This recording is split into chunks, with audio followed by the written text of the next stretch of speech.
Ooh, what's up, jobbers, and welcome to the latest edition of the Jobber Knocker podcast. As always, Nestlemania alongside for the ride is not JC, as he is incapacitated for the week, but we got a very suitable replacement. He is not only a friend of the Knocker, he's a friend of mine, obviously, which might get him some heat. Ladies and gentlemen, he is the ZOAT, the Zach of all trades. He is my commentary partner in Proving Ground, but he is so much more than that.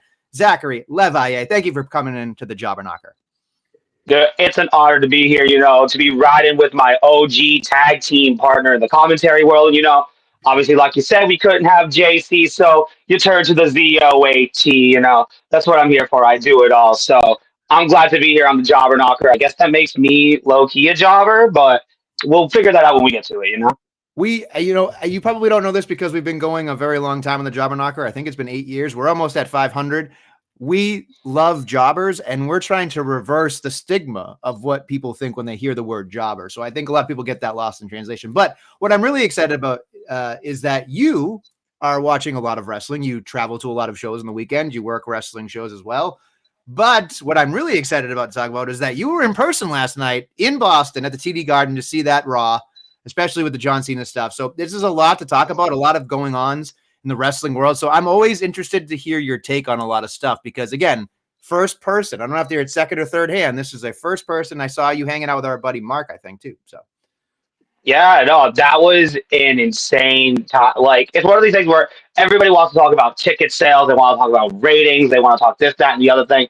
But a lot of what also gets that focus is the live experience because there are the people, again, at the end of the day, they're going to keep increasing it because people are willing to pay for the experience. And yes, it was a little bit of a price, but like the energy in that room is just something that if you could bottle it and sell it, you'd be set because and it'll kind of come up later on, it created a circumstance for something that, hasn't been prevalent recently, something that hasn't been able to happen, even though it should be. It just creates that difference in the air. And even for stuff that maybe seemed a little less than performing, like something that maybe didn't live up to the expectation, the people didn't care because they were just into it. They gapped out a little bit maybe towards the main event, but that's again, because they were presented all of this in one shot. Like, hey, we're going to give you 2 title fights. Hey, we're going to give you this tournament on top of, guess what? Cena's going to kick off the show and you're going to go crazy in all your green. So yeah, being there live, just to say, hey, you're part of the retirement tour, that was wicked cool, and people will have their opinions on what happened in the basis of the retirement tour across the entirety of it, and especially on this night. But, the headline's still the headline, and it's as big a moment as you can get. Right, of course. And so it's a lot of fun here. We can talk about it. We can get right into the shine if you want. Since you are the guest, I guess we could just let you pick first and what you thought was the most positive part, I guess, of this week. Yeah, I guess I can kind of easily segue into what I was alluding to, where I think the biggest shine I'm going to give it. I mean, you can call it a little bit of a bias, but you can also look at it, again, subjectively. You can look at it with all the different factors, push some stuff to the side and say, hey, look, this is what it is at the end of the day. And that Dom and Cena match from the start to the finish, from the moment that the show went on air, you get lost in the sauce. It did not matter that it wasn't what everybody's expected, because they've kind of set the formula for the Cena in every town where, they do the roaming shot and then everybody gets really quiet. And then, boom, you hear the trumpets. And no, we're going to subvert the expectation a little bit. And that's what I liked about a lot of stuff across Raw and SmackDown, where they kind of subverted some expectation a little bit while still kind of feeling a little bit predict. But at the end of the day, this Dom, when he interrupted that promo, that's the only way Dom has been able to get heat at all in months. You needed that exact setting to get Dominic Mysterio to get the reaction he needed for this whole thing to work. What everybody's really wanted since anybody thought of, let's maybe have the potential of Cena becoming the Grand Slam. Let's think of maybe having him win the Intercontinental Championship and see what that does to this whole tournament. And they decided, in the most John Cena way possible, to just pull the trigger and give him the biggest moment with the big pyro for it all, the brand new Grand Slam GOAT Intercontinental Champion John Cena. I gotta say, when I started watching this, I was like, okay, Triple H is out here. Then, of course, he gives the long spiel about, oh, he's not going to talk about politics. He says that whole thing. And then, of course, Cena comes out. The whole crowd goes nuts. I think they did a good job tapering expectations in terms of it not being the last place. Because in our hearts, I think this was supposed to be where the last thing that John Cena ever does as a in-ring competitor should have happened. Obviously, you can talk about that all day about rights fees and all that other nonsense. We've talked about that ad nauseum. But it was a great moment because when I was watching it, I was just like, it's such a cool moment to make him the Grand Slam champion in his hometown. If he wasn't going to do that on his last night, this is probably the best thing I could think of personally, because, I mean, this is really all he has left to check off of his box.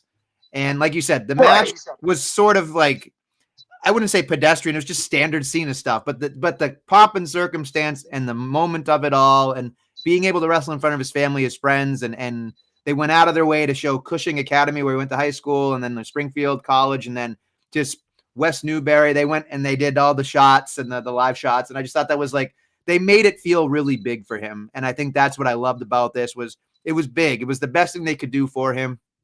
I'm curious to see if he takes it all the way into his last, hurrah, or if he just bows out next week in MSG or at War Games with it. But it's interesting. It's an interesting dichotomy because I feel like there's a lot of things that could happen here.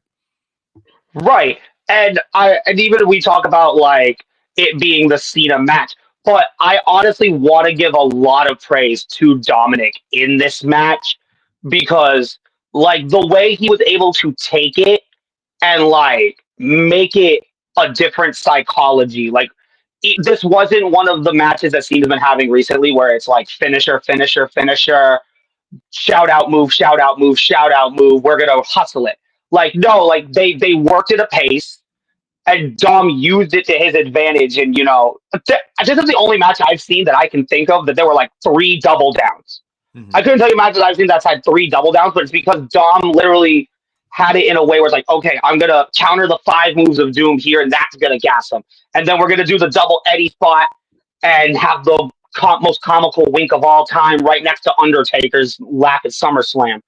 Like it works out, and that way when it gets to the point where it's like, all right, at least now Dom can hang his hat on the match, where it's like, okay, even though people will say, oh, his Intercontinental title just landed on a dud, because he's held it since Mania and now he just loses it to Cena. But at the end of the day, like it's a moment. And it was a hell of a moment, and Dominic still looks great coming out of it, despite it being a clean loss because there was no Judgment Day. There was no Rey Mysterio. He went out there. He did that. He went out there against the GOAT as the king of the luchadors. And while he don't have both belts anymore, he still put in the work. And, like, for it to be in the City of Champions with the banners and all that, like, again, it's like you said, you couldn't have marketed it better.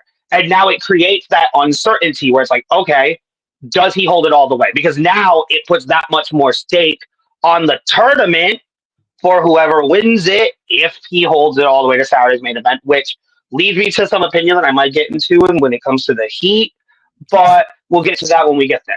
All right, cool. So I think we've exhausted almost all the Cena talk here. We can talk about other things if you want. I will say this much. Yes or no question. Ready to get gun to your head right now.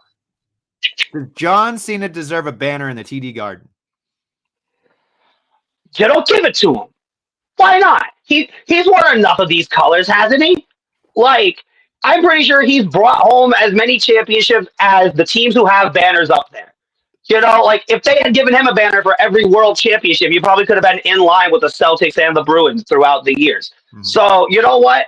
Why not? But you know what? You got to make it, like, a multicolored banner to, like, match all the shirts that he's rotated through. Yeah. Our boy, the Joe Stopper's in here, said he's had numerous defenses, never be much of a Dom guy, but the flowers are needed to be presented here for that particular match. I do tend to agree, Joe.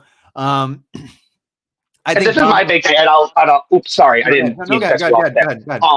But it's one of these things too, where it's like, okay, yeah, he had so many defenses, and even though with this, he's gonna get his flowers, and if there's a problem with it, guess what? Cena's gonna be gone in a month anyway. They can revert back to any plans they had in a month because War Games kind of puts a halt on everything anyway. So they'll go there, Saturday's main event, Cena won't have the belt, and then you guys can, get your balls rolling however you wanted to get going on the road to WrestleMania that we're inevitably on.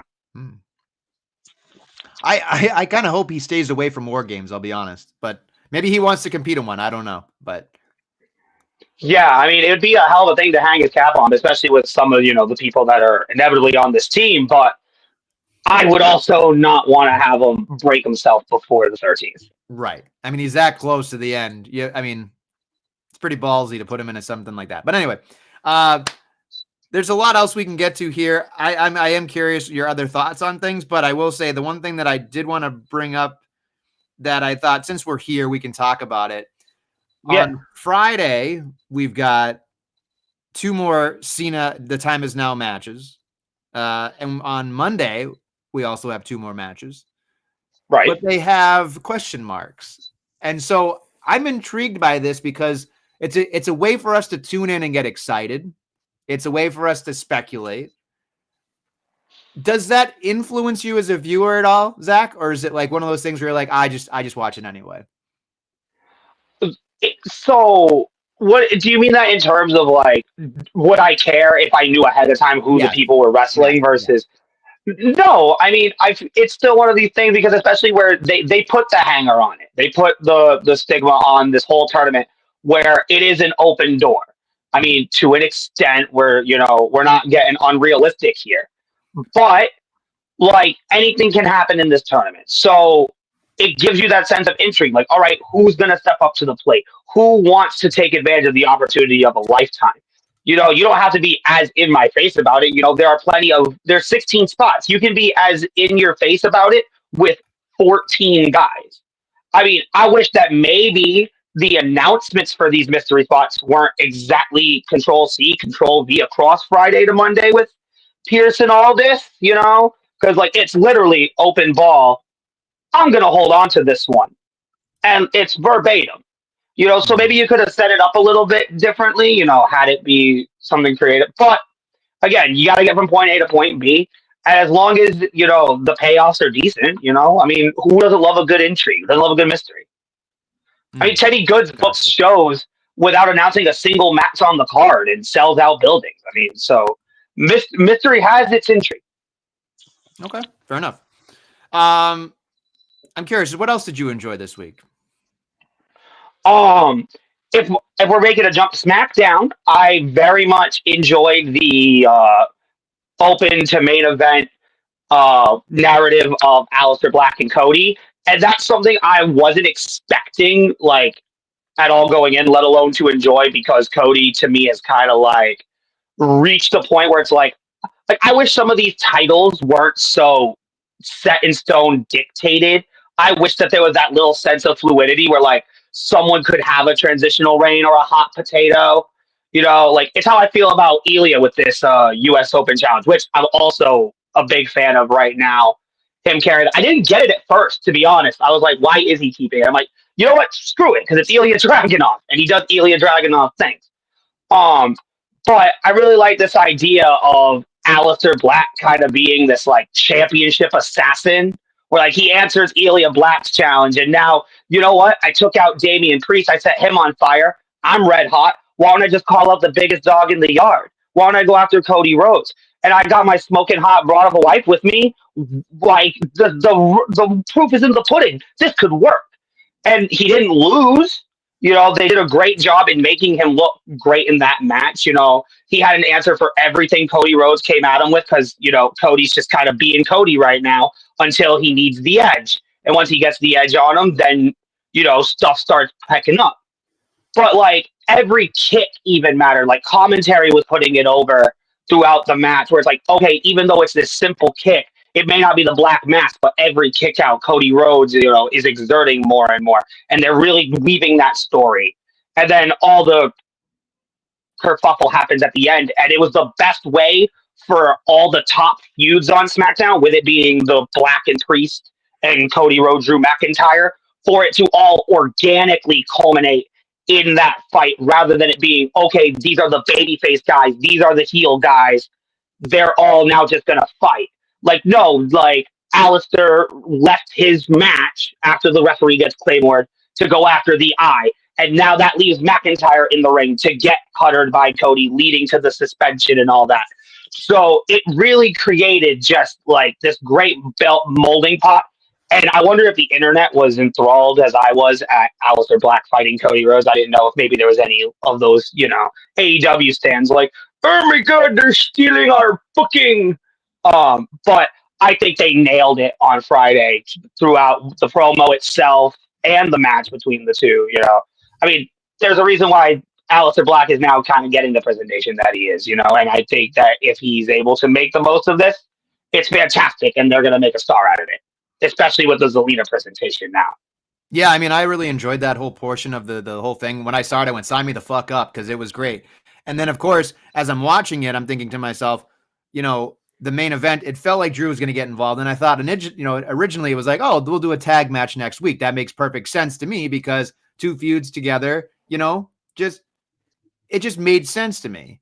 And then, of course, all of a sudden, they get the Drew suspension thing. And I don't know if you saw what they did online where there was a bunch of F-bombs being dropped between Nick Aldis and McIntyre, where he gets kicked out of the building because they were pushing and shoving and whatnot. And I'm like, okay, this is pretty interesting to me because McIntyre, supposedly, if you read the dirtiest of sheets, we don't really talk about the dirt sheets here in the Jobber Knocker because we're allergic to them. But, if you want to talk about him, we call him Goliath Freezer instead of his real name, was saying that McIntyre is going to film a movie. That's seems a slam dunk to write him off TV.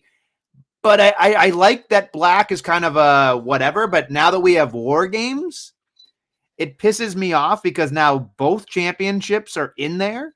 And I understand it, but it makes me feel like, okay, if you add Cena to War Games, then you're tying up yet another singles match that we could really enjoy here, which is why I don't want to see Cena in the War Games match, unless it's the thing he wants on his bucket list. But the fact that I don't get to see CM Punk versus Logan Paul, that's going to get kicked down the road, excuse me, probably to another Saturday Night's Main Event.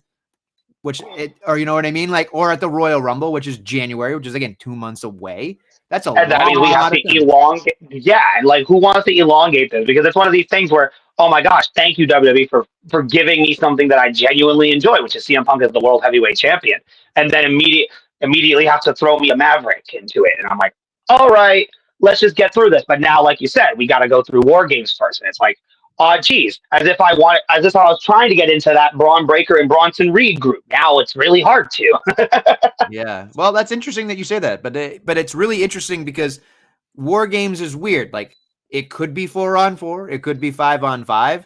I mean, we'll see. It seems like they're going to bull rush this at least next week. We would think where we're going to know what's going to be happening here. We've got 3-on-3 so far, but. They seem pretty dead set, clear, hey, I've got my team. This is my team. I got Cody Rhodes and I got Jey Uso. Let's go. But like you said, they're going to probably pop shot a couple other guys onto this. And obviously, I know you say we don't talk about those peoples, but if the rumor mill of Brock Lesnar, then Cena could make sense to pay off the WrestlePalooza match. Hey, if they're going to bring in a beast, we need a GOAT. I don't know. There's a lot of avenues that could be taken. It is better than whatever they were going to try to maybe do on SmackDown with the NFTs and Sami Zayn's contingent of newly found buddies. But, it'll be interesting to see where these teams shake up. The women's one is shaking out to be how it is. Right. I will say, and Joe said this, but I actually said this too, and I was probably the first one to say it, was I wanted the Wyatts versus the MFTs because I feel like War Games can really benefit people who can make the big kaboom. And if they get injured, it's not a big deal because you're in a fucking War Games match. But of course, we have to go and sell it with all the big headliners, which I understand. But I wouldn't mind seeing a Wyatt versus MFT War Games match for the comedic of it, but also just the ability to just then you can, supplement. Okay, here's a Cody match. Here's a CM Punk match. Here's a women's title match, because now I'm looking at it from the women's perspective. It's okay, it seems like we've got 4-on-4 in the women's match, but is Becky going to get involved? Is AJ Lee going to get involved? Are they going to throw Maxine Dupree in there? Because you know what I mean? Who the hell knows what's going to happen now? And the one thing I will say that and I know the bloodline is different because the bloodline was a faction, so it's a little bit different. But now we're getting into the war games that I'm not a fan of, where it's just like, oh, we've got these adjacent things going on. We're going to put it all together in one mashup, and it's going to be great because people love violence in the cage, which, yes, to a certain extent we do.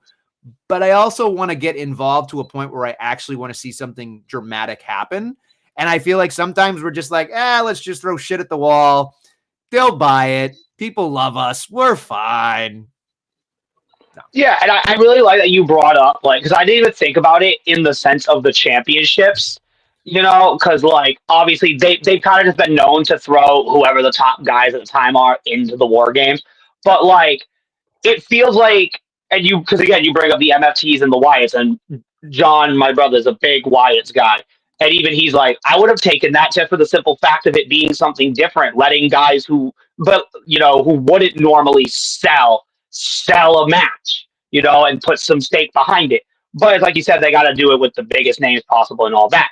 But it feels like ever since they've brought in the War Games concept to the main roster, it's never been like a full tangible group against a full tangible group outside of maybe you could say Roman versus Solo's bloodlines.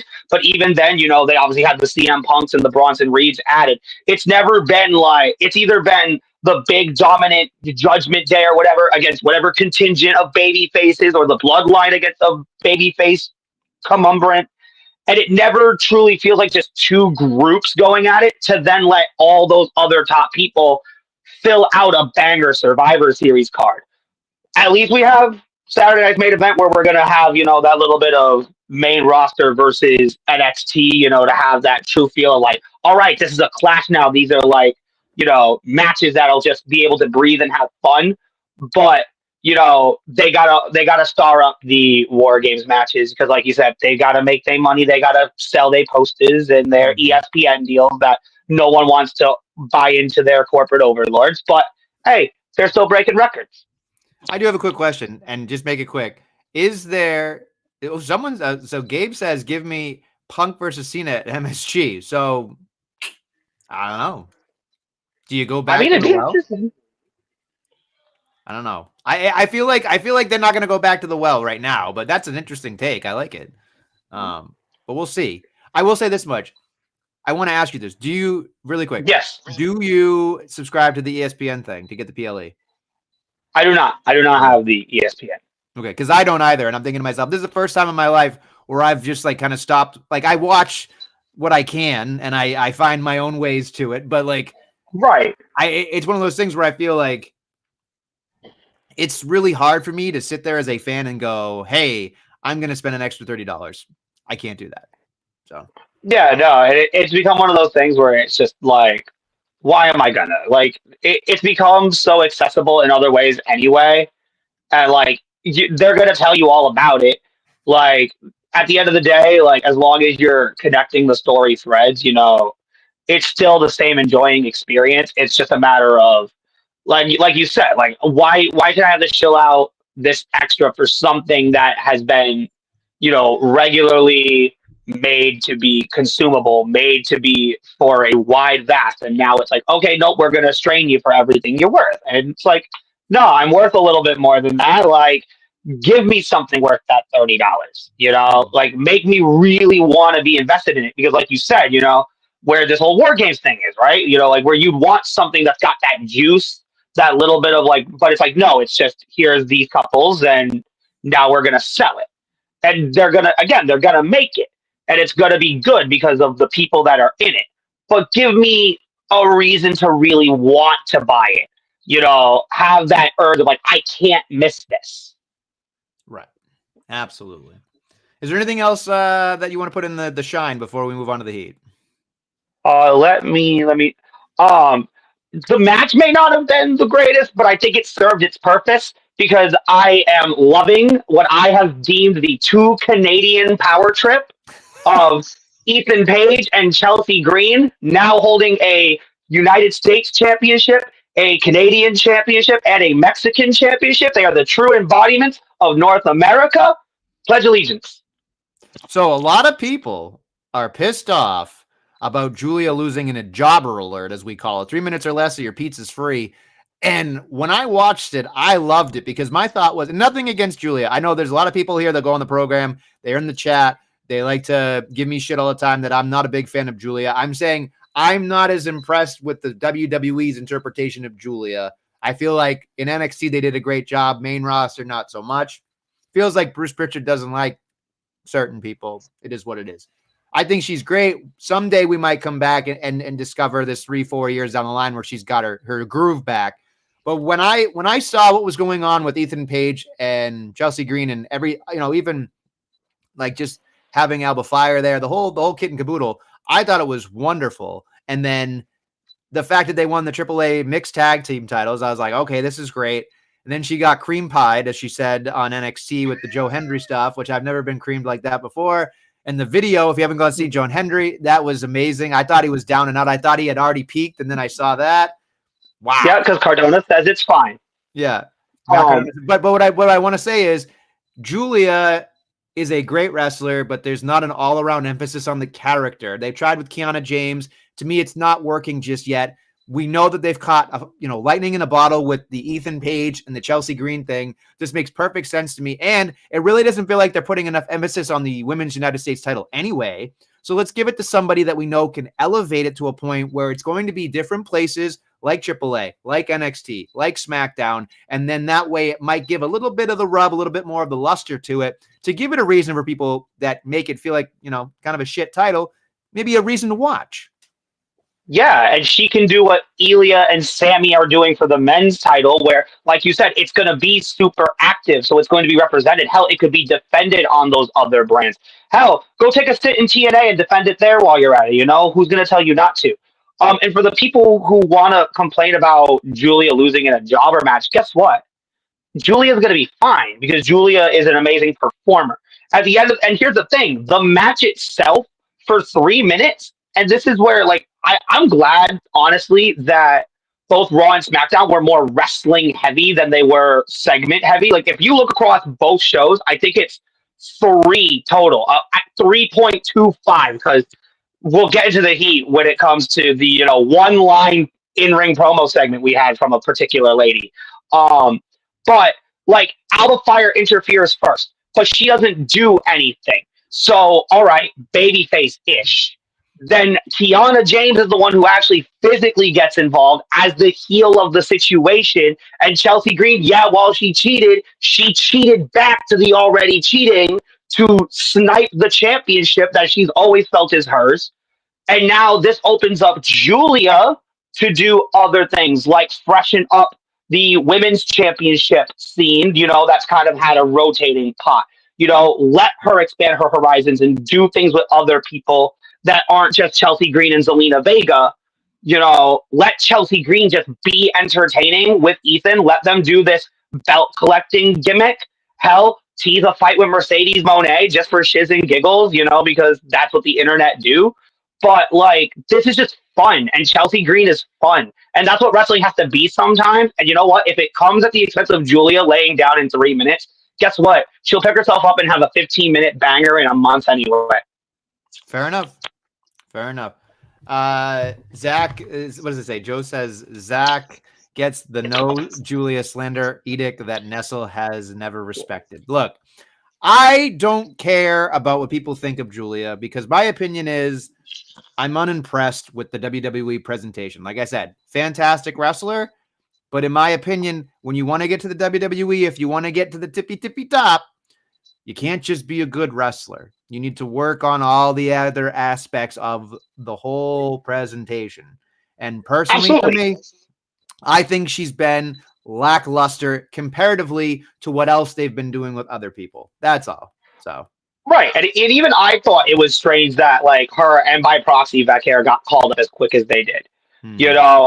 Stephanie Vaquer, by her own merits, doing fantastic things right now, holding more championships in a year than any other woman. But it's one of these things where it's maybe there should have been that little extra time down there. They were fine where they were. They were doing great work there. They were just starting to find their strides, and then they kind of just pop shot got called. And they're making the most of the times that they're given. And that's amazing. But maybe there is a point to what you're saying where it's like you got to kind of have the whole package before you're put on the grander scale. Right. Fair enough. Is there anything else, or you want to get right to the heat? I think we can get into the heat. I mean, a lot of stuff can kind of intermingle itself anyway with me. Okay. Get him off my TV. Get him off my TV. Get him off my TV. Well, you did allude to one particular promo, so I think you could start it off there if you'd like. Yes, because I kind of feel that sound bite when it comes to them. So here's my thing. I can get behind a monster push. I can get behind the dominant force gimmick. When it's done in a way that's not right in my face.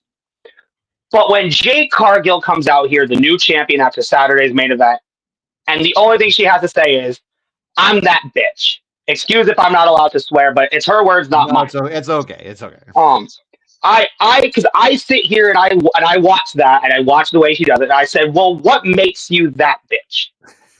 Because so I didn't watch Saturday's main event. I'll own up to that. I didn't see the match with Tiffany Stratton. So I'm going to rely on the WWE to show me how that went down. For the most part, give me the smash hit highlights. They show me a great spot with Tiffany in a near fall. And all they have to show me of Jade Cargill is 2 fall away slam, power bomb, jaded, I win. I watched Tiffany Stratton beat you clean 3 times against everything you've done. So you've attacked her 2 times, and now I believe that you're this baddie. And now the toughest thing about you is owning up to BFAB. Like, what is making you that bitch? Because nothing from the time you have walked in to now has showed it. And people will get lost in the storm presentation. People will get lost in the physique. You can cover up the things, and she has gotten that little bit. Like, I can't sit here and deny that she hasn't been putting in the work, but especially since the comeback outside of Naomi, like, it's been the same monotonous matches, and now I'm just supposed to care that she has the title. And all you have to tell me is that you're that bitch. Sorry, I don't buy it. The ZOAT just don't buy what you're selling. That's an interesting take, because I feel like a lot of people have been waiting for Jade to become a heel, because it feels like that's what her bread and butter really is. So the fact that she's kind of sitting here saying, "I'm that bitch," and that was definitely from AEW, as our Joe Stopper has been alluding to, because he writes for the Jobber Knocker about all things AEW, so he's clearly a honk. But anyway, I will say this much. I laughed when it was like, "That's all she said." Then, here comes BFAB, and I went, "Fuck." Like, we're really no diss on BFAB. No, that's no diss on her. I'm taking the diss here, because every time I see Michin and every time I see BFAB, I'm just like, no, I don't believe anything you do. I don't like BFAB. Like, unless you're just throwing tomato cans to get squashed, which essentially that's what happened with Tiffany Stratton. She got fucking railed on Saturday night's main event by Jade, which is what JC wanted. He was fucking clapping like a nobody's business. And then, of course, you're sitting there and you're thinking to yourself, okay, this is great. Finally, we have what we want. I felt like it was a little too late for me, because I wanted to see this happen sooner, but it is what it is. But he says BFAB's essentially Red Velvet. I think Red Velvet's a lot better, not saying something.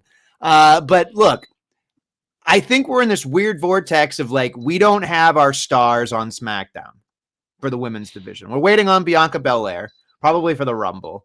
But, like, man, I just feel like we're stuck. We're stuck in this weird vortex on SmackDown. And now Jade's there, and it feels like we don't have enough baby faces to go up against her. So we were not going to do a draft, it seems like. We're not going to switch any things on the show. So it's really hard for me to think about what we're going to do with Jade, because she's doing the best she can. I'm excited enough to see what happens. But like you said, what exactly is going to happen here? Are we going to have like a bunch of squashes? Is she going to go full Goldberg for a while, 175-0? I don't know. And I mean, if she's going to, then it's got to be just a little bit more. It can't be 5 moves of doom, but that's the whole match.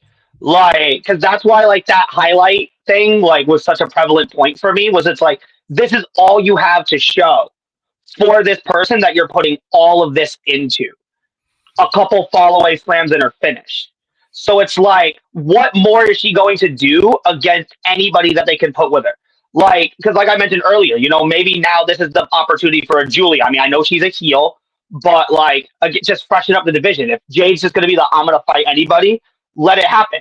I mean, if Aleister Black's going to fight Cody Rhodes, maybe there's an opening for Zelina Vega to move up from the U.S. division up with this new presentation.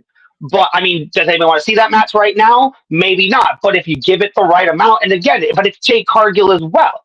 And I mean, I feel bad for Tiffany Stratton in the sense of where she had this whole thing all year of being undefeated. No one beat Tiffany Stratton. And then she loses to Vicaire, which no focus was on it. And then she just loses her title. And you know what? I feel like the squash to Tiffany is worse than Julia losing to Chelsea Green. Call it a hot take, but I'll go on a limb and say that is a more miscarriage of justice. I couldn't wait for Tiffany to get the fucking belt off of her. I personally believe that Tiffany Stratton was the most boring fucking thing on SmackDown. I think she's great in the ring, but the title reign was like 6 months too long. 6 months. And the problem was, and this is why I've been saying, like, it needs a freshen up with some different women. And I know, like you said, all right, if they're not going to do a draft, let's play with the hand we've got. Let's start making some of these women matter somewhat.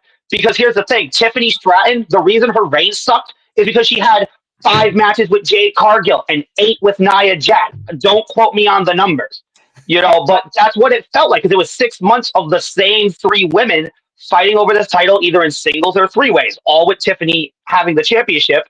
And then she, again, has the Vicaire match and then loses to Jade Cargill.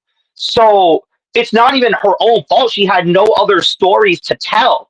They just kept on recycling the same 2 people at her, and like, all right, at least now we have a Chelsea Green with the United States. But again, she's somebody who I would have loved to see move into that position. But hell, I would love for her to save this women's tag team division. I mean, the Kabuki Warriors are going to try again for the upteenth time. But again, Chelsea Green is needed to be our loyal president. So hopefully, maybe Jade Cargill can learn 2 more moves and we can get some flourishing storylines where Jade can be the fish she claims to be. 2 more moves. That's all she needs is 2 more moves. Okay. Well, that's being generous. Look, I'm going to move over to something that I just can't help myself over this entire thing. You can look, but you can't touch. And she finally turns and almost botches the forearm in true Nikki Bella form. I feel like I asked for this 6 months ago. Or it feels like 6 months anyway. I don't know how long it's been, but it feels like forever. And I just thought, she's so fake with everything she does. I don't like her on my television. I don't want to watch her. It's just, there's nothing, in my opinion, and this is where people are going to be like, well, Nikki Bella gets the pop, and she's very popular with people outside of wrestling. I understand that. You look at her, I understand why. But it's just like, in terms of like the actual wrestling piece, she's not going to ever keep up with these people. So turning her heel is the smartest thing you can do. But now I feel like, fuck, like, Stephanie Vicaire is going to fucking crush her. She's going to crush, like, she is going to pop her implants with that spiral tap. Like, I have no doubt in my mind that Nikki Bella is going to be an inflatable pop by the end of that fucking match. That's it. Like, I appreciate the promos might be a little bit better, but there's not going to be anything here that's going to make me excited about this. So I'm just kind of like, I wanted this to happen, and then it didn't happen, and it didn't happen, and then the fake hugs and the fakes hugs, and no, you're great. No, you're great. No, you're great. And then I'm just like, okay, I can't believe any of this shit. So now I'm done. You have a small window of opportunity, in my opinion. And when you don't capitalize on these things, you just piss me off. Like, you've gotten to a point where I just feel like, fuck this. I'm done. Yeah, they slow burned it for the sake of slow burning it, just to keep Nikki and Bella around, even though there was that point where she took like 3 more weeks off, and then just picked up right where she left off. Because it's kind of like, it's been so blaringly in your face, like, come on now. Like, this is just, we're going to do this to get a match out of it. And so, like, why don't we just have the match? Like, I was sitting watching some of this stuff. Mind you, by the way, being there and having the entire town of Boston chant at her that Cena left you as she's holding up the championship was the funniest thing I possibly could have experienced, because it was the only time the crowd really just did not care. Because, like, the women's title match that preceded it was good. I mean, they fumbled a little bit in the middle, but that's because, Stephanie Becker has a base and Raquel's got a frame. So they kind of got to, work through the spot. But it got really convincing towards the end. Roxanne's a great foil. And then Stephanie Becker wins. She comes back from underneath and then just gets it pulled out right from underwear by Nikki Bella in a moment that nobody could have cared any less about because nobody's invested in it. Like, again, you give us something, you give us Stephanie Becker, you give us this new, bright, shining star that we're going to maybe make something out of in the light of what happened to Liv Morgan. And now we're going to just pull out Nikki Bella. And it comes down to like, okay, look at SmackDown. You have the options on Raw. You physically have options. Because I'm sitting here, especially in like with the tag division, like I'm like, why isn't this friendship storyline happening with Io? Where is Io been? I knew Rhea Ripley was hurt. She broke her nose or whatever. But where was Io Sky for all these weeks? Why couldn't she be teaming up with Stephanie Becker against the Judgment Day or against the Kabuki Warriors and all that? Like, why couldn't Stephanie be her help for that and they could have rinsed each other's hands? All right, at least it's kind of what they did with Rhea and Io, but like, all right, now there's some semblance of reasoning behind it or whatever, and then it can lead into the War Games stuff. But like, just for it to be Nikki Bella, just so it can be, hi, I'm Nikki Bella, I'm on TV. Like, I don't know. I agree with you in the sense of just like I couldn't have wanted it to happen sooner, and we can just get it out of the way as soon as possible. It'd be fantastic. Fair enough. Is there anything that got you really pissed off before we move on to anything else? If we're still looking at the Heat, yeah. Let's see. Again, I can't. No, I mean, unless I have like a mini. If you want to try and make it make sense for me, Sure. Because I know you guys don't talk about AEW much, but I wanted a platform to just say this. So riddle me this, Nestlemania. AEW has an international championship, once an All-Atlantic championship, that by premise was supposed to be defended overseas on the indies against anybody and be a fighting championship. And you unify it with your tournament championship, the Continental. Make one big unified championship, have your Dream Japan cream splooge match. For now, to you to have a new national championship, when you were trying to consolidate belts, but you are now not consolidating belts, you have a brand new national championship that pisses off the NWA and Mikey from the Spirit Squad. Like, how do, WWE's got a lot of titles, but I mean, do we really gotta have titles that were already titles that are already existing titles? Can you somehow be Tony Khan and mediate that? Well, I'm going to just defer to my buddy, the Joe Stopper, who wrote an article on the jobberknocker.com about this particular whole fucking debacle. I look at it this way. I don't watch AEW anymore. If I do, I watch it. See, this is the thing. I'm so glad I don't watch wrestling with my friends anymore. Like if I watch it, I like a pay-per-view or a PLE, I'll watch it with people that I like. And it's a fun time and it's a good gathering. But weekly television, I watch by myself because my time is very valuable. And what AEW puts out, I'm not a fan of. And I think there's pieces of it that I enjoy, but mostly I can piss through that entire thing in 20 minutes because that's what I'm looking for. Yeah, I find it to be a difficult week to week. They bang out for their pay-per-views when they try their hardest. But like I'll find myself looking at a card and I'll be like, and this happened last week. Like what? How did we get here? Like if you go more than 2 weeks, it kind of just becomes like you threw some cupcakes and hoped it sticked. So maybe we can hope for some better things to come in the world of wrestling as we get into our next part of the show. I will say before we get into the hope, darn, I have such a good segue. I know. Hold on. Come on, this is what I'm made for. I know. I'm sorry, I fucked up your shit. That's not the first time I've done that. However, the national title is going to do nothing. Let's just keep it that way, right? You can hope for it to do something, but folks, it will do absolutely nothing because AEW working with indies isn't a real fucking thing. So anyway, unless you're Mercedes Moné and you can afford $25,000 for her to take your championship on a vacation. $25,000? I don't know. I'm just ballparking here. Oh, okay. I mean, you never know. I could ask JC. He's got ways to figure that one out. Him and He's Mercedes are got tight. connections. That's fine. Anyway, I'll tell you stories after. But anyway, it's time to get hopeful. I think we should just get hopeful. Let's just wash our hands of the shit. Glorious. You're my only hope. Since you are the guest, would you like to go first? Yeah, sure. Because so we kind of talked about it earlier when it comes to the mystery spots. When it comes to the last time is now tournament. And like I have my feelings about the tournament because I love me a good tournament, but I'm low key annoyed because like it seems like there's some writing on the wall for there to be somebody to what the hell? Why is it blue over there? Don't be blue. It seems like there's a writing on the wall for somebody to pull off yet another retirement this year.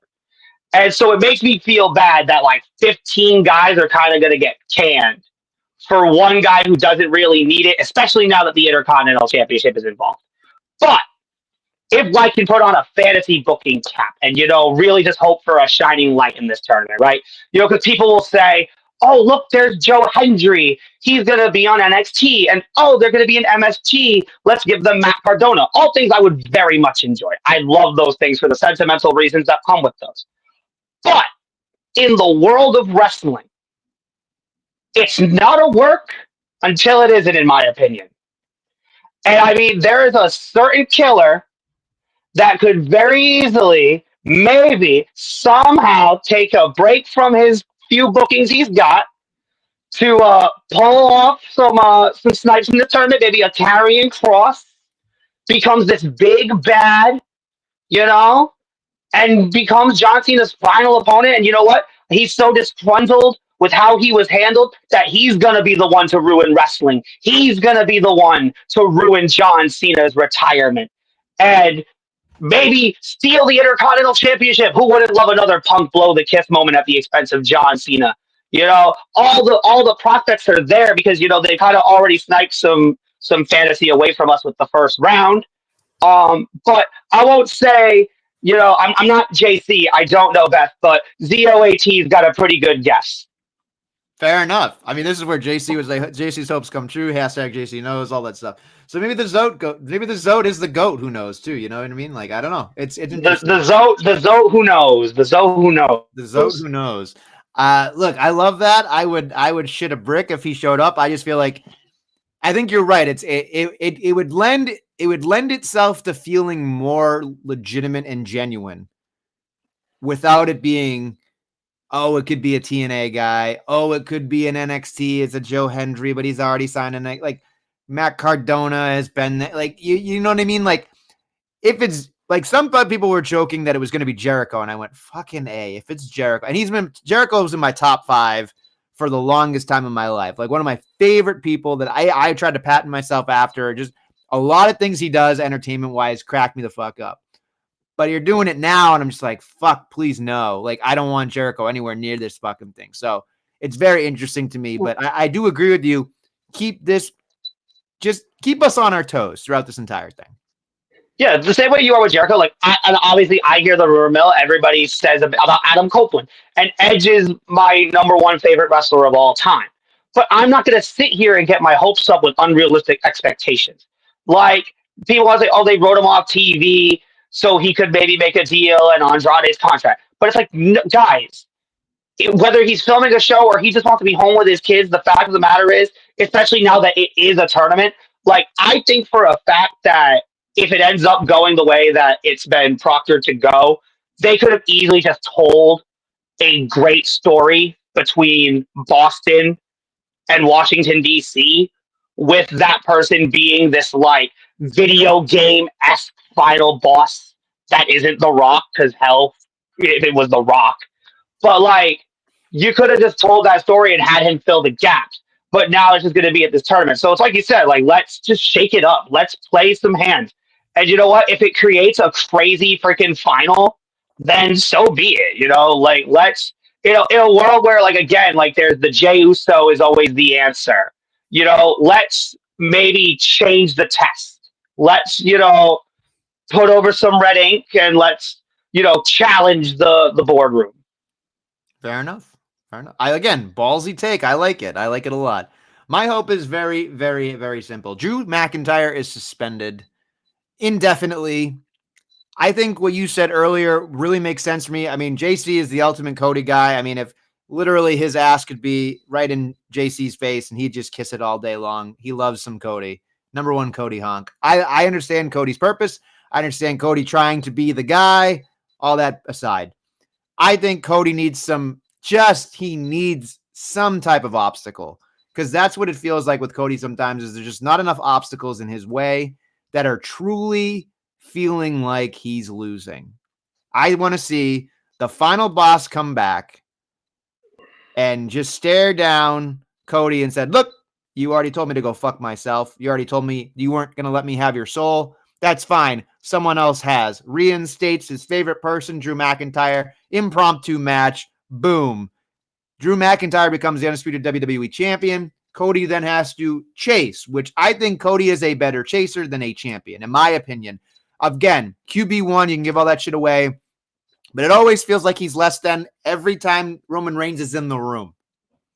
And like, you can tell me what you want when Brock Lesnar's in the room with Cody or CM Punk or John Cena, whomever you want to put. You can say Cody might get the 1+ there. That's fine. But when it comes to Roman Reigns, he makes Roman Reigns makes everybody else look less than. Like, you can tell me when Roman Reigns isn't around, Cody's the number one, sure. But it's everybody else in Roman Reigns. So that's the way I look at it, is he needs something to happen here to make him more interesting, because just making him the Super Cena of this decade or making him the guy for this long is fine. But having him lose and win it back, to me, is far more interesting to see it than just being like in my head thinking like, oh God, every reign is going to feel like one reign combined together. I fucking hate that. I popped when Edge fucking cashed in the first time, and then he lost it immediately, and I was just like, Jesus Christ. And then then he had that whole time he had to wait for RVD to cash in because of it. Like, it just felt so monotonous to me. And I think that's where John Cena finally got the booze, and it was just so bad for him. And I feel like they want that for Cody, but Drew McIntyre has been doing such great work for so long, and having a real title reign, to me, is really important for him, because he deserves it. Straight out of COVID, he did a great job. But even after the fact, he's had some amazing feuds with CM Punk and some other people where he's just been so much better than the rest of the entire locker room. He might be one of the best promos going today. And he's so believable and so trustworthy with his words that you believe it, because a good heel believes in what he says. And I think that's why I want Drew McIntyre to have The Rock with him and be the corporate champion. I think that's what we can do here. Be the Hollywood champion, be the Boss's champion, whatever it is. That's what I want. I want that to happen, because I feel like otherwise Drew McIntyre is going to have a rest of his career being the fucking guy who jobs out to the champion. Yeah, and they've given Drew so many outs. And Nestle, you and I obviously talk to a booker all the time, and we always have to, think about, well, how do we keep this person looking like this, and how do we make sure that we can get from this point to this point without it being offensive, without it being, the fans scratching their heads. And because you're only going to get so many matches out of it. So you have to make sure that it makes sense if you're going to do it again. But they keep doing this Drew McIntyre. We're going to give him this different out. We're going to screw him over. And eventually you just get sick of seeing him get screwed. And that's where we were talking about it earlier in the program, where it's like, if you're so fixated on one guy being the champion, what is the harm in somebody else putting a little stop in the middle of it just to keep things feeling fresh and like anything can happen on any given pay-per-view or any given show, So all right, a Drew McIntyre having a run, even if it's for a few months under The Rock, is better than just him losing and having 3 matches with Cody Rhodes that he never gets his due for. Let's say the plan for Dragunov is he's going to have a long reign with the United States. I'm loving the stuff he's doing right now with Ciampa. It kind of just became an out of nowhere, silly little bit.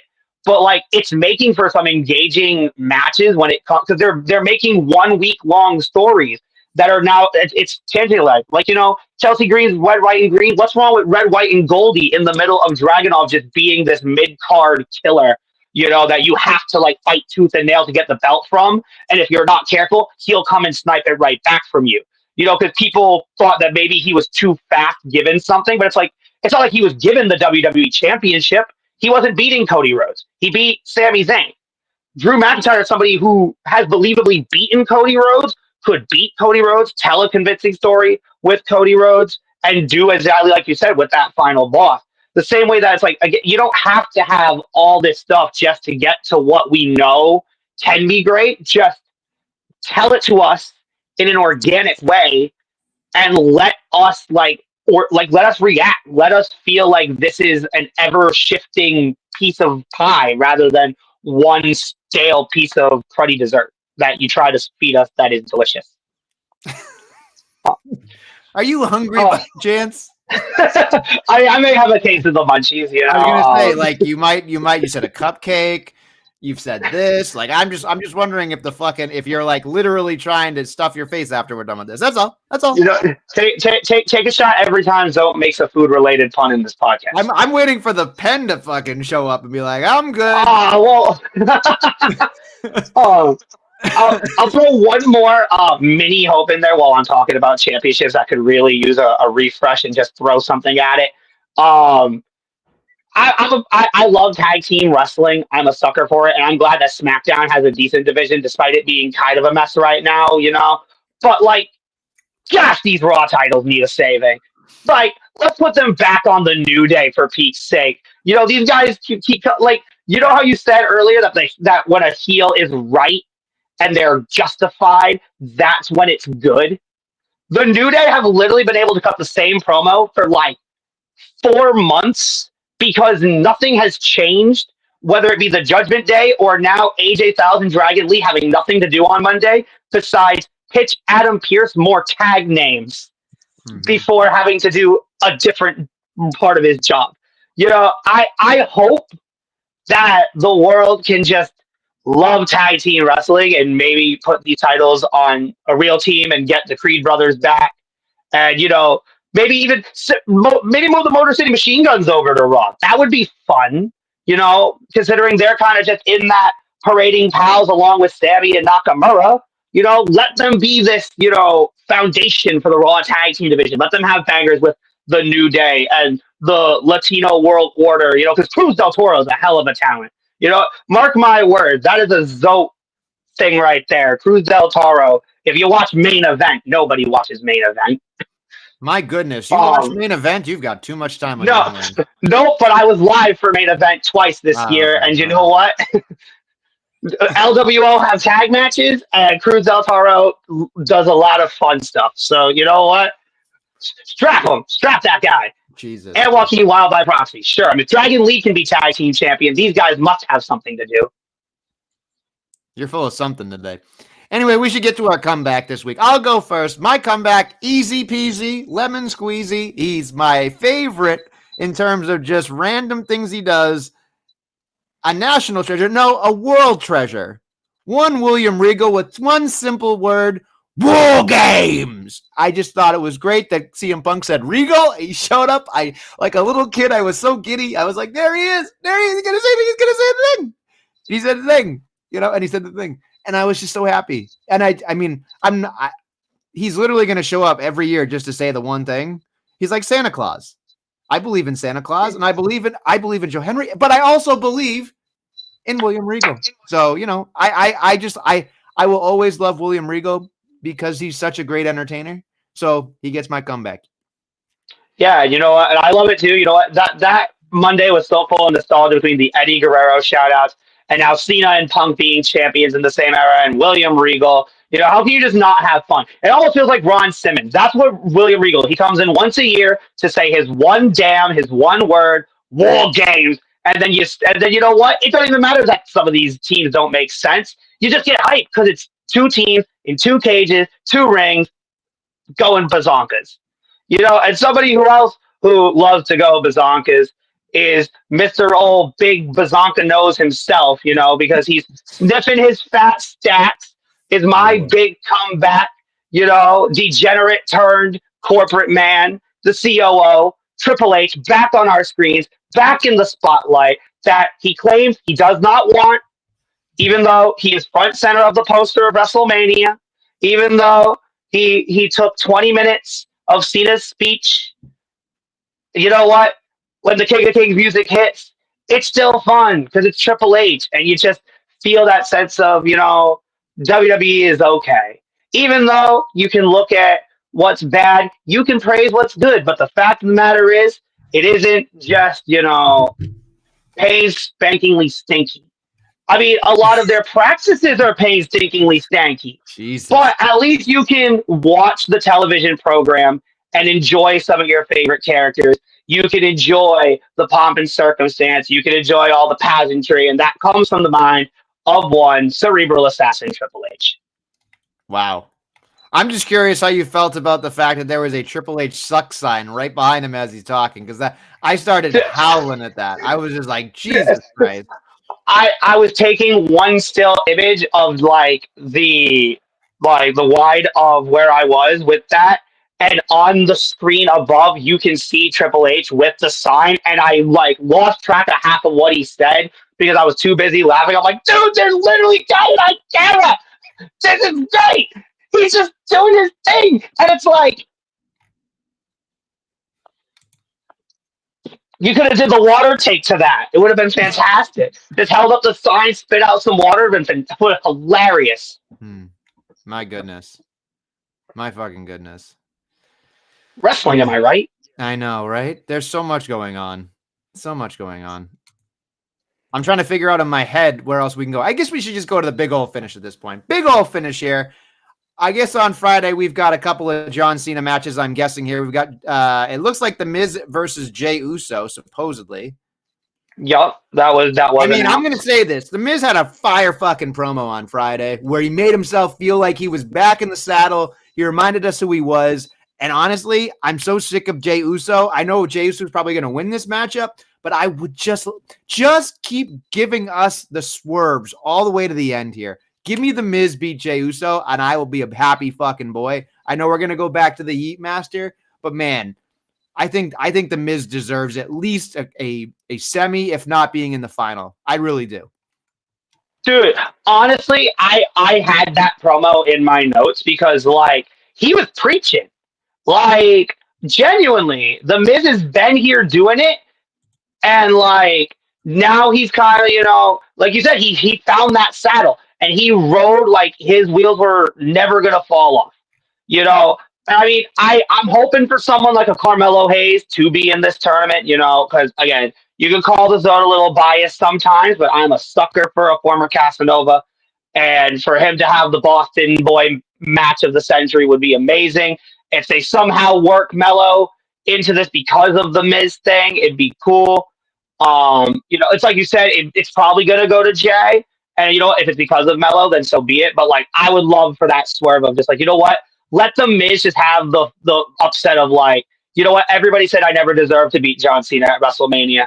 Let me show that I actually deserve to beat John Cena. Let me prove that I have the longevity that John Cena's never had. That I'm still gonna do this, until my wheels physically fall off. He's calling it quits. Because again, the Miz can do it. The Miz wrestles a style that will allow him to do this probably longer than most people who are getting ready to hang it up in the next couple years. So, you know what? If they want to throw a swerve at it, let's do it. Real quickly, we've kind of alluded to this, of course. LA Knight versus question mark. I don't know exactly where we're going with it, but it's fine. You know what? I'll agree with you. You know what? And people may think it's not a thing, but you know what? Get him out of the tournament. Get him out of the tournament. Get him off your TV. Wow. Whoever is fighting LA Knight, just have him beat LA Knight.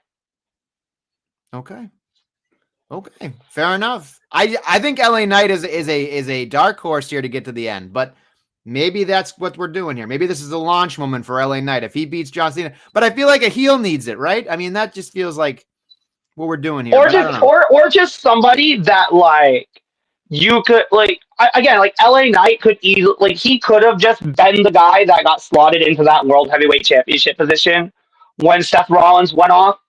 And again, like, they played it with Punk, and I think it was the perfect time to play it on Punk.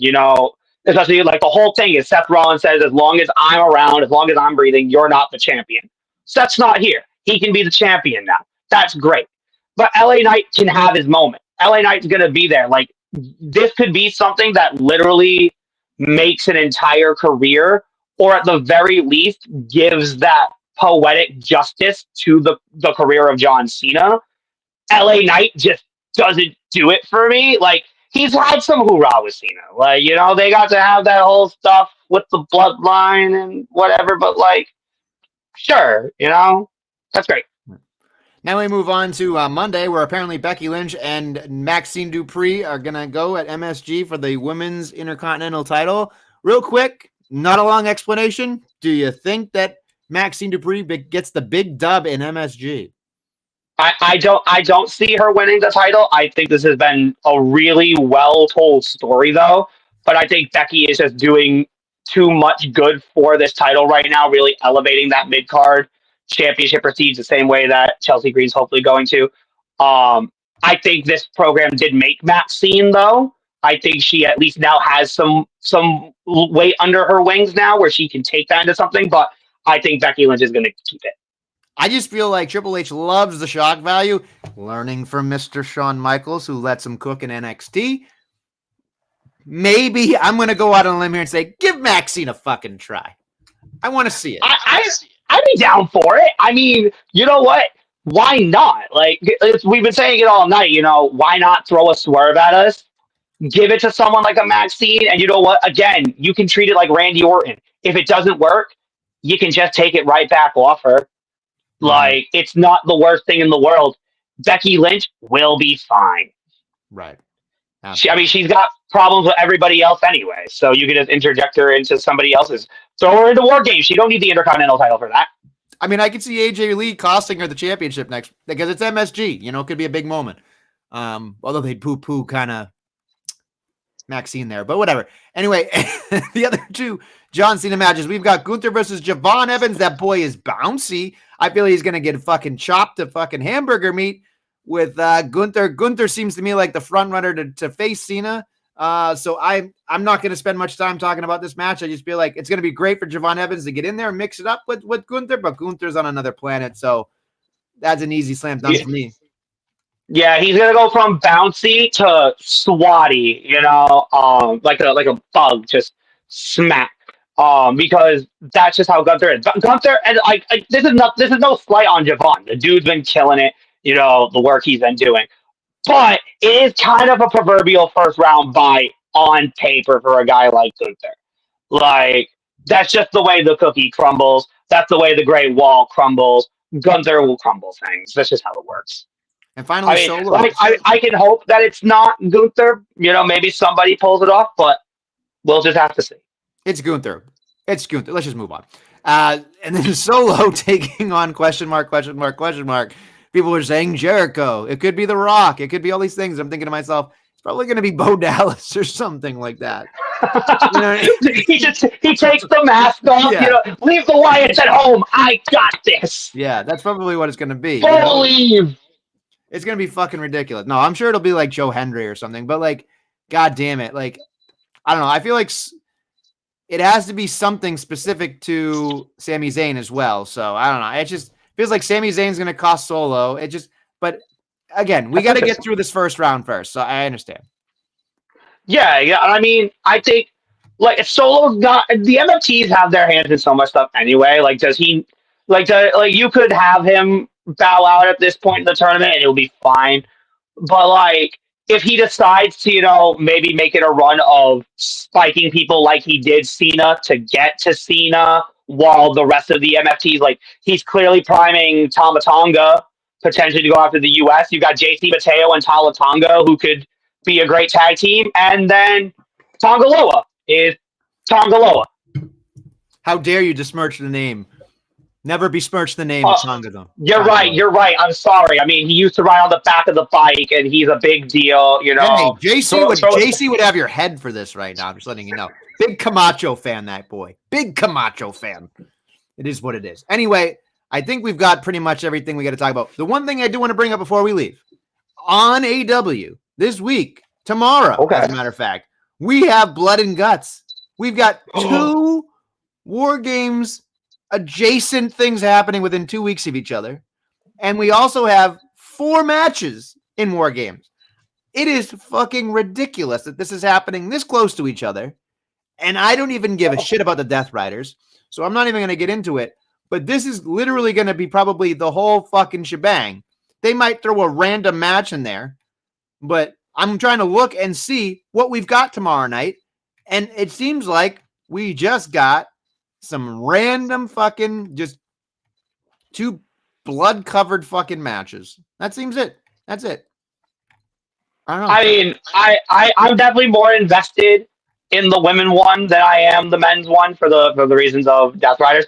I mean, listen, Mark Briscoe's in it, so at least Mark Briscoe will get to do fun stuff. I just love anything that Mark Briscoe gets to do where he just gets to let loose and be chicken. But like, it's like you said, it's gonna be what it is. I wonder if it's the little bit of like, okay, WWE has, moved so much stuff on days where we're running our big shows. So maybe we like, hey, let's do our War Games first, and that'll muddle their War Games. Yeah. But at the end of the day, it's I mean, you know what? If there's one thing that WWE and AEW have in common, it is let's drop all of our storylines and just have all these baby faces get together to fight our one bad guy group. And there's your big cage fight. So you know what? If there's one thing that the world can get along on, it's how we book multi-man cage matches. I'm sorry, but when I look at these matches, I don't think I don't even know everybody who's in them. All right, so the Death Riders, nobody's a fucking star except Jon Moxley. I don't give a shit about what anybody else says. Pac is not a star in AEW. Cesaro is not a star in AEW. I don't give a shit about Puppet Yuta. I don't give a fuck about Danny Garcia. Fuck both of them. Then you go to the other side. I do not like Mark Briscoe at all. Just don't like him. Yeah, don't like him. I mean, I'm sure he's entertaining, but not fucking for me. Kyle O'Reilly, fuck you. And then Roderick Strong, fuck you. And then you got Orange Cassidy, which I do enjoy. Think he's great. Darby Allin is the poster boy for AEW. Fine. But at this point, like, what are we doing? Who cares? And the women's match, it's better.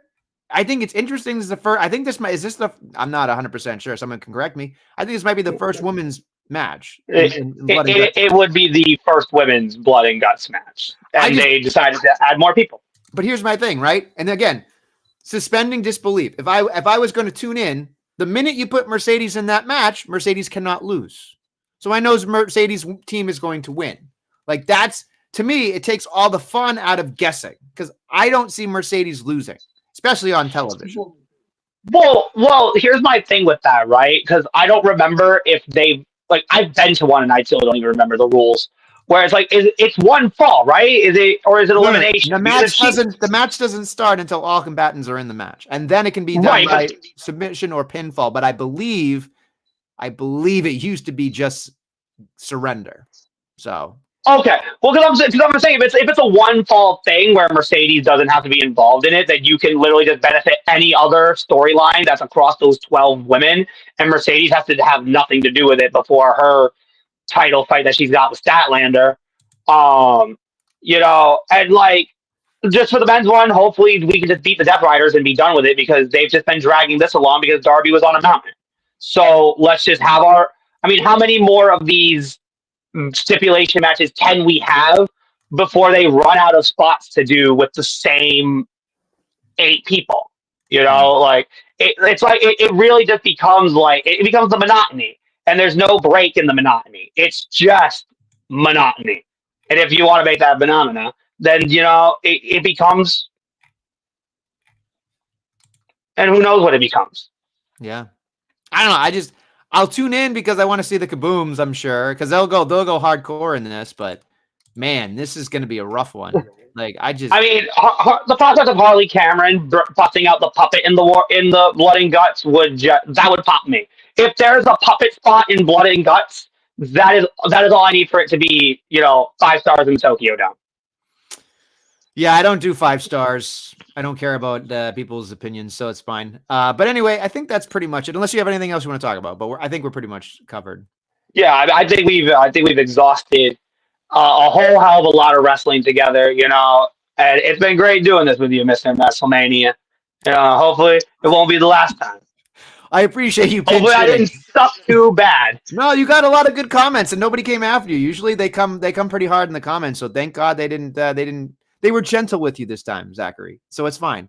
But anyway, I do appreciate you pinch hitting, and I'm sure JC will have some notes for me when every time I have a guest host, he always tells me what I did wrong. So that's always fun.